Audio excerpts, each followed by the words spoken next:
Bapak Ibu sekalian, tolong sampaikan kepada desa kita bahwa untuk penganggaran nanti tetap sesuai dengan untuk penganggaran belanja ya, tetap sesuai dengan jumlah KPM yang mereka rekam. Kenapa? Karena tentunya dari sisa yang 40% yang tidak terpakai untuk BLT itu nanti tidak akan salur ke desa. Karena dia tetap ada di RKUN, makanya dia tetap nanti dia tercatatnya itu hanya sebesar yang dibelanjakan saja. Atau sebesar sama besarnya dengan yang sudah direkam jumlah KPM-nya. Jadi kalau untuk pelaksanaan kegiatan untuk ketahanan pangan hewani yang 20% itu memang dilaksanakannya harusnya langsung kepada kelompok tadi. Karena kalau dia lewat BUMDes itu jadi nanti jadi pemberdayaan gitu ya, pemberdayaan ekonomi itu jadinya bukan untuk ketahanan pangan. Jadi Bapak Ibu sekalian, kalau menurut Bu Furi ini justru nanti harusnya dilaksanakan oleh masyarakat ya atau kelompok masyarakat tadi. Jadi itu jadi belanja langsung, jadi bukan melalui BUMDes.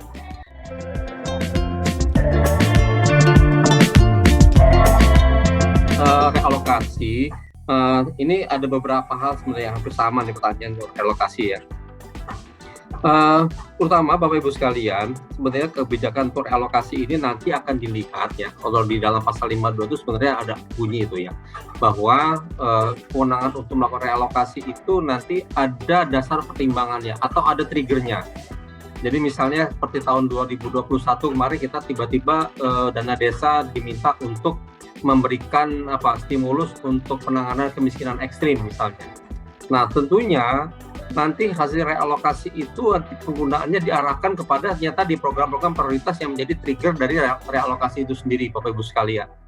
Ya, jadi memang kita tidak memfokuskan nanti penggunaannya itu untuk BLT lagi, tetapi kita bisa gunakan untuk yang lainnya, namun dia sesuai dengan program prioritas yang ditetapkan oleh pemerintah yang menjadi trigger dari realokasi tadi.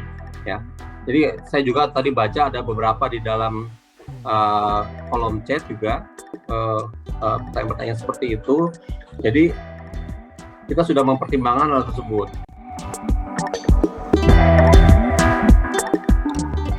Di dalam PMK memang kita sudah atur mengenai fleksibilitas penggunaannya. Jadi gambarannya begini, memang kita membolehkan desa itu untuk melakukan penyesuaian atau realokasi penggunaan 8%, tetapi dia tetap harus memenuhi persyaratan atau kriterianya. Nah, di dalam PMK ini kita atur bahwa desa boleh melakukan penyesuaian atau adjustment terhadap penggunaan 8% untuk COVID tadi itu untuk kegiatan lain, tetapi harus ada tenggang waktunya. Nah, kalau saya nggak salah 3 bulan masalah ya, 3 bulan sejak Bapak-Bapak Ibu-Ibu anggarkan di APBDes, nah kemudian dalam kurun waktu itu kemudian kondisinya masih PPKM level 1 atau mungkin zonanya hijau, maka itu bisa digunakan atau direalokasi untuk kegiatan yang lainnya, kegiatan prioritas lainnya. Namun tetap tidak 100% dihilangkan 8% itu kalau memang belum digunakan. Jadi tetap ada dana yang dicadangkan untuk penanganan COVID. Karena Bapak Ibu sekalian, untuk kegiatan penanganan COVID itu kita tidak semata-mata dalam rangka untuk melakukan pengobatan atau penanganan ya, tapi termasuk juga untuk pencegahan. Jadi misalnya Bapak Ibu sekalian mau mengadakan misalnya pengadaan masker untuk masyarakat, itu termasuk salah satu kegiatan pencegahan yang masuk dalam koridor penanganan COVID. Atau misalnya Bapak Ibu sekalian ingin melakukan disinfektan di wilayah desa misalnya, atau kita mau membuat tempat cuci tangan misalnya ya, itu merupakan kegiatan-kegiatan sifatnya preventif yang sifatnya pencegahan. Nah itu tetap bisa kita lakukan ya. Jadi 8% itu tidak serta-merta semuanya digunakan untuk kegiatan lainnya atau direlokasi ke kegiatan lainnya. Bapak, yang kami maksud dengan juknis yang diterbitkan oleh Bupati Wali Kota itu adalah juknis yang terkait dengan bagaimana pola belanjanya di APBDes. Jadi misalnya kalau selama ini Bapak Ibu sekalian, kalau kita mau membelanjakan dana di APBD itu ada petunjuk-petunjuk teknis yang digunakan sebagai standar untuk pelaksanaan kegiatan. Misalnya penentuan harga dasar gitu ya. Kemudian tata cara pengadaan dan lain sebagainya. Itu yang kita maksud dengan juknis yang diberikan oleh kabupaten kota. Dan itu menurut saya itu tetap diperlukan oleh desa untuk bisa melaksanakan kegiatan-kegiatan yang ada di pemerintah desa. Kepala desanya tersangkut masalah hukum, kemudian dia mendapatkan alokasi kinerja, Bapak, jadi memang saat ini penilaian terhadap kinerja desa untuk penerima AK itu masih dilakukan secara kombinasi antara pemerintah pusat dengan pemerintah daerah. Sebenarnya kami juga mengharapkan bahwa fakta-fakta yang ada di lapangan, yang empirik tadi, itu bisa menjadi bagian dari penilaian. Karena kami di pemerintah pusat, kami nggak bisa Pak melihat itu gitu ya. Kami nggak punya tangan yang cukup, jangkauan yang cukup untuk bisa melihat atau memotret keadaan yang ada di lapangan terkait dengan penilaian kinerja desa tadi. Oleh karena itu, input dari pemerintah kabupaten kota ya itu menjadi salah satu tujuan dari dilakukannya konsolidasi penilaian untuk kinerja desa tadi dalam rangka untuk pencarian AK. Nah, apabila desa itu memang yang kita anggap bermasalah kemudian dia mendapat alokasi kinerja, karena memang berdasarkan penilaian kinerja itu kita melihat bahwa nilainya memang baik ya. Kebetulan memang status kepala desa yang tersangkut hukum tadi itu belum masuk Pak di dalam indikator penilaiannya. Oleh karena itu kita nggak bisa mengkaitkan antara kinerja desa ya secara keseluruhan dengan perilaku kepala desanya. Jadi sementara kita belum bisa melihat, belum menghubungkan dua hal itu. Ya ke depan mungkin kita perlu perbaiki ke depan ya, itu bisa kita lakukan perbaikan untuk indikator penilaiannya. Nah tapi yang pasti Pak, PMK itu sudah definitif, PMK sudah ditetapkan, alokasi masing-masing desa itu sudah ditetapkan di dalam PMK tersebut, maka PMK tidak bisa direvisi. Karena kalau itu direvisi, ini akan berdampak kepada 74.960 desa lainnya. Jadi Bapak Ibu sekalian, saya sudah sampaikan bahwa untuk menghitung dana desa per desa, itu kita lombakan seluruh desa yang ada di Indonesia. Jadi ada perubahan Rp1 di desa 1, desa A, itu akan mengubah desa yang lainnya. Nah, sehingga perubahan-perubahan tadi itu tidak dimungkinkan. Artinya revisi PMK itu tidak mungkin kita lakukan. Nah, untuk desa-desa yang tidak melakukan atau tidak menindaklanjuti temuan APIP, Bapak Ibu sekalian, di dalam PMK, tadi saya sebutkan bahwa sanksi yang kita kenakan kepada desa-desa itu adalah sanksi terhadap kepala desa yang melakukan perbuatan melanggar hukum berupa penyelewengan, penyalahgunaan dana desa. Nah, kalau kepala desa itu melakukan penyalahgunaan dan dia belum ditetapkan sebagai tersangka oleh aparat hukum, maka desa itu pun belum bisa kita berikan sanksi, Pak. Oleh karena itu, kalau memang ada desa yang berdasarkan APIP kita melakukan pelanggaran, dan itu memang indikasinya adalah penyalahgunaan, penyelewengan, laporkan ke APH, Pak. Ketika APH menetapkan dia sebagai tersangka, kita akan kenakan sanksi itu. Ya, jadi kita nggak mau menggunakan dasar rekomendasi APIP untuk mengenakan sanksi kepada desa. Kami menggunakan dasar penetapan dari APH terhadap untuk pengenaan sanksi itu.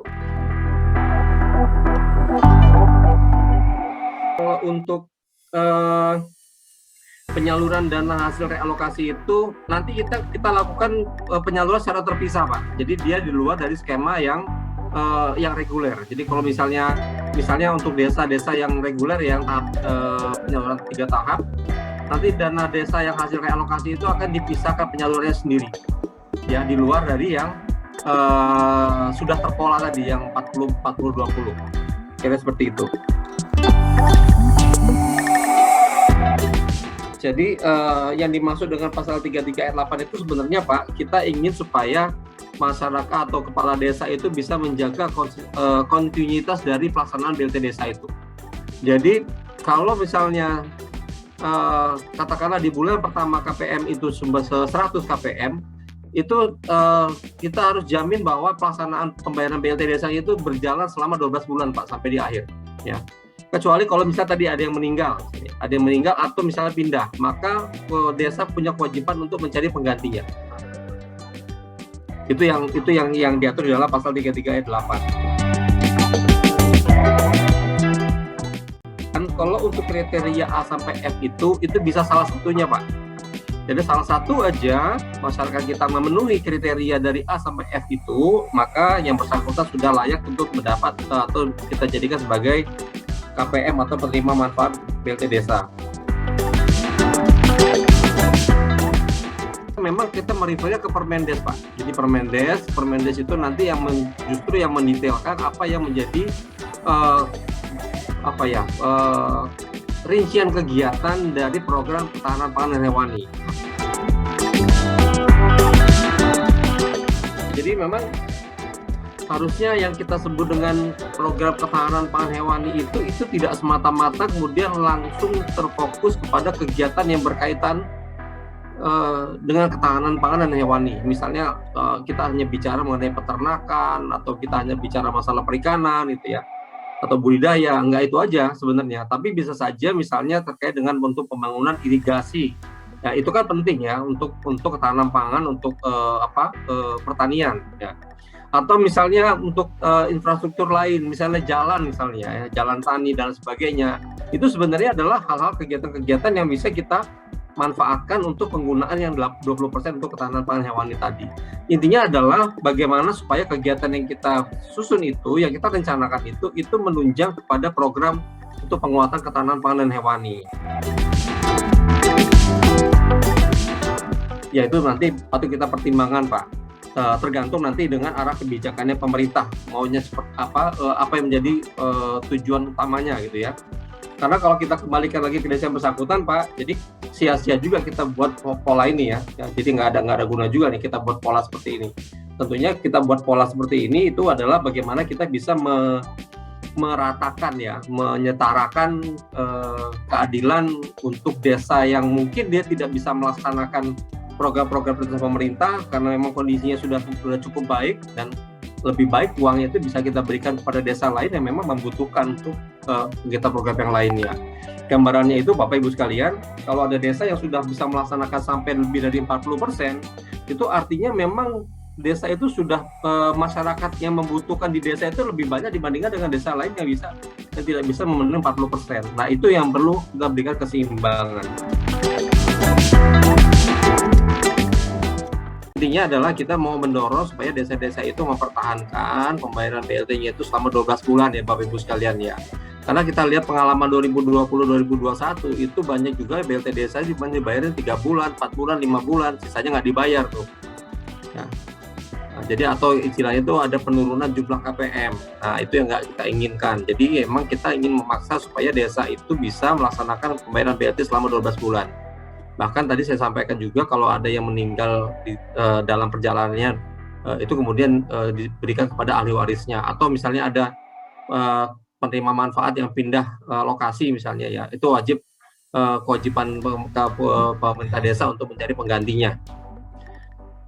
Kalau memang nggak ada lagi yang memenuhi syarat ya sudah, mau diapain gitu ya, ya udah silakan aja, itu nggak usah kita paksakan juga, jangan sampai nanti malah cari-cari jadi orang yang nggak pas juga yang terima. Tapi saya sih yakin ya, masyarakat kita tuh sebenarnya yang perlu bantu tuh banyak sekali. Saya yakin itu sebenarnya. Cuman masalah kita mau atau enggak melaksanakan. Kita ingin melaksanakan sebenarnya. Apabila dana BLT desanya itu baru diajukan pada bulan Februari, maka desa tadi itu secara akan mendapatkan BLT desa untuk keperluan penyaluran bulan Januari, Februari, dan bulan Maret yang diterima di bulan Februari. Nah, untuk pembayaran BLT desa bulan Januari dan Februari itu dilakukan di bulan Februari, sedangkan untuk yang di bulan Maret tentunya pembayaran BLT-nya itu baru dapat dilakukan di bulan Maret. Nah, tadi mungkin ini perlu kehati-hatian, kecermatan, dan juga kontrol dari seluruh pihak. Jangan sampai percepatan penyaluran dana desa dari RKUN ke RKD, di mana kami telah mentransfer dana desa itu di depan, namun terjadi keterlambatan karena kita berkaca dari pengalaman tahun 2020 pada saat BLT desa itu disalurkan secara bulanan. Kami mendapat masukan dari banyak Pemda, ini ternyata menyulitkan dari sisi kos, ternyata lebih mahal untuk mengambil dana ke bank segala macam. Oleh sebab itu dana desa ini kami transfer di depan, namun untuk keperluan pembayarannya Bapak dan Ibu lakukan sesuai dengan bulan berjalan. Oleh sebab itu tolong dijaga akuntabilitas dan juga tentu prinsip kehati-hatian dalam pengelolaan keuangan desa.